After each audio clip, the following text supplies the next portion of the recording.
Well, the time is just gone 8:32 a.m. as we continue with today's edition of News and Views. And we'd like to now move on talking about an article or a letter that was written to in the Business Day. Daniel Jacoby is his name, South African Friends of Israel. And this is now questioning halal certification in South Africa and also talking about the consumer's role. Now, the article speaks about certain statistics. It talks about 60% of food products sold in South Africa are halal certified. It speaks about major retailers carrying as much as 80% to 90% halal certified products on their shelves.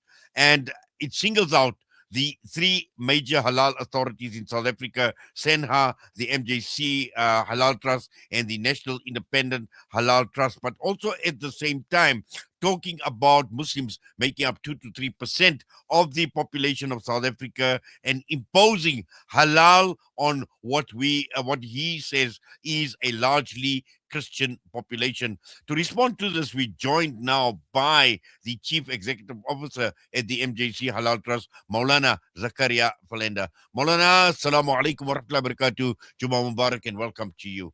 Walaikum salam wa rahmatullah, Brother Inayat. Shukran for the Yes, opportunity. Molana, I sent you that letter, and I'm sure you must have received it as well earlier on. But also, there have been certain responses. We've seen the MRN respond, Iqbal Jasad, or responded almost immediately, a few hours after this article had actually appeared. But just firstly, your overall view on what Daniel Jacoby has written to the Business Day and some of the claims that he makes. Like you have indicated in your introduction, a lot of numbers being mentioned, 60% of products and three major certification bodies, 2% Muslim, lots of figures being mentioned there. And I don't know if the figures have been independently verified, but, in terms of transparency, we have no problems with transparency. If these numbers are correct, and then it's fine. In and of itself, these numbers don't indicate to anything nefarious. It doesn't indicate to any sort of a covert or overt program that is happening. If these numbers are the reality, and then we welcome transparency as a Muslim community, and even as a certification body, we stand by transparency. The problem comes with the word imposition, that halal is an imposition actually, and that framing is something which is sort of politicizing halal, and halal is not a political thing. It is a certification that allows Muslims access to South African Muslims access to foods. It is a voluntary quality assurance and market access system, and that allows businesses to serve diverse communities. It is completely voluntary. So the word imposition is sort of a little bit not it's misleading, definitely, because it's there to serve diverse communities while remaining fully available to everyone. I do want to get stuck into some of those numbers that you mentioned, but that's my opening, Brother Inayat. Yes, Molana. In fact, obviously we will look at those numbers, but also I think what is important to understand is we've seen the response come through from Iqbal Jasad at the Media Review Network.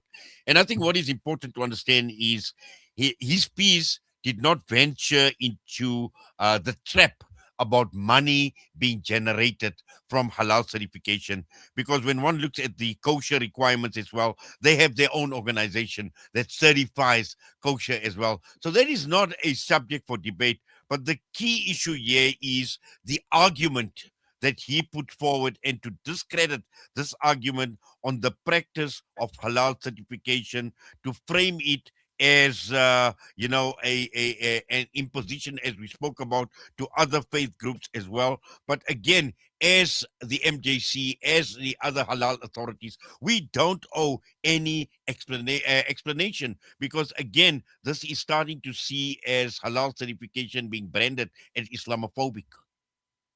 I'll be careful to use the word Islamophobia, because Islamophobia sort of takes us down a different path, and that would be an assumption. I would be more comfortable dealing with the facts and educating our Muslims and non-Muslims around the facts. So the statement that 60% of products are halal certified, that if that is a fact, I don't know for sure, but if that is a fact, there's absolutely nothing wrong with that. The presence of certification does not mean that consumers are compelled to participate in the beliefs behind it. If you are eating a Gatsby has been invented here in South Africa by a halal takeaways. If you are eating a Gatsby, it by no means that you are becoming Muslim because you are eating a Gatsby. If you are eating cashew nuts that have a halal certification stamp on, when you eat those cashew nuts, it doesn't mean that you are becoming Muslim. If those same cashew nuts has a vegan certification on, it doesn't necessarily mean that when you eat those cashew nuts that suddenly you become vegan and you're not going to eat meat anymore. It's there are many products that carry certification that most consumers never think about. The singling out of halal does seem a bit strange. It does seem a bit strange, and people like Iqbal Jasat and them, they are venturing down a path that there could possibly be underlying reasons. I'm not going to venture down those underlying reasons. I'm in the halal certification industry. So most consumers, they never think about kosher. They don't even look at the stamps. They never think about organic. They never think about fair trade. They never think about the ISO standards that's on there. They never think about the HACCP. They never think about the vegan. All these stamps, they never think about the packaging itself. There's certain ISO standards that goes with the packaging itself. The presence of any of these certifications, it does not mean that the consumers are compelled to participate in the beliefs. Yes, Moulana, but also I think when one looks at it from a business perspective as well, and in the interest of free trade as well, where businesses are actually free to seek certification where there is a demand, where there is a consumer demand. And also, we know that we're not only talking about South Africa, we're not talking about local demand, but also in terms of export demand and export markets that actually require certification. Yes, this is definitely not a religious issue as much as it is an issue. The article appears in the Business Day. Um, and it's strange that it appears in the Business Day because the Business Day is usually it's dedicated sort of to entrepreneurs, to people who are in that sector, and it is an opportunity. Halal for the business sector is an opportunity to reach a demographic that they usually cannot reach, and this is the reality. Muslims, there are over 1 billion Muslims in the world. We make up almost a third of the global population. You know, for any producers of food and beverages to ignore a segment that is so big, it does not make commercial sense. It does not make commercial sense. And if you can do it, and if businesses can do it without incurring extra costs, so they can have one production line that serves everyone, is cheaper than producing separate halal and non-halal versions. So this reduces costs. It allows you to access export markets. It allows you to access local markets. And so this argument of why should 2% determine the standards for everyone, the response is straightforward. Businesses do not certify products of population percentages. They don't certify vegan because vegan is 1%. They don't certify kosher because kosher is less than 2%. They don't do it because of that. They certify because it makes commercial sense. So the author of the article, he says things that make sense, but he frames it in a way that seems to put the Muslim community sort of on a back foot.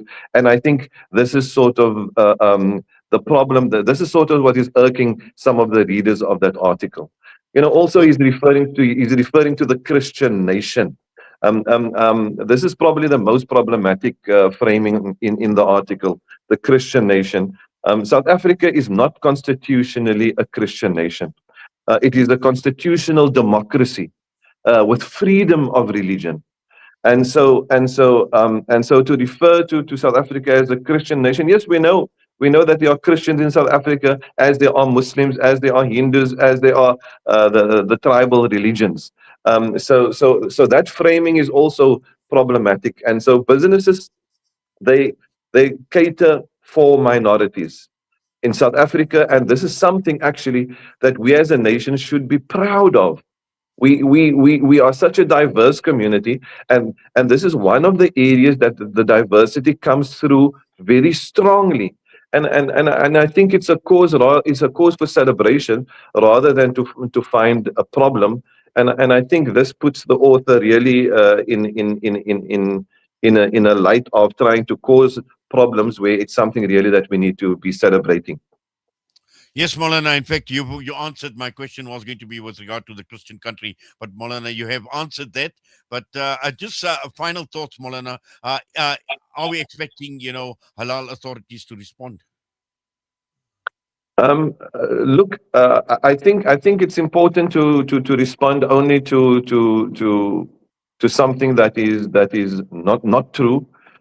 Definitely, you know, we are 2% definitely, or more. I don't know. This 2% figure has been going around for decades. I don't know what the current number is, but but what we need to understand is that there is nothing wrong with that. There's absolutely nothing wrong that we are 2%, and that there are products on the shelves that cater for us. That is not a problem. And if we should respond, it's going to be in the form of transparency. I think we would probably we would fact check these numbers, and if these numbers are real, we would sort of put it out ourselves, and then we would respond to those numbers in a different way that the author responded to those numbers. Well, Moulana, Jazakallah khairan so much for that and also for your time with us this morning right here on Salam Media. All the best. And once again, a blessed Jummah, inshallah. Assalamu alaikum wa Barakallah. rahmatullahi. Shukran for the opportunity. Jazakumullahu khair. Jumu'ah Mubarak to you also. Assalamu alaikum wa rahmatullah. Walaikum salam wa rahmatullahi wa barakatuh. Maulana Zakariyah, Philander, Chief Executive Officer at the MJC Halal Trust, just to get some response on this article that appeared in the Business Day questioning halal in South Africa. The time is just gone 8:44. We're going to go for a break. We come back. It's Jummah Inspirations.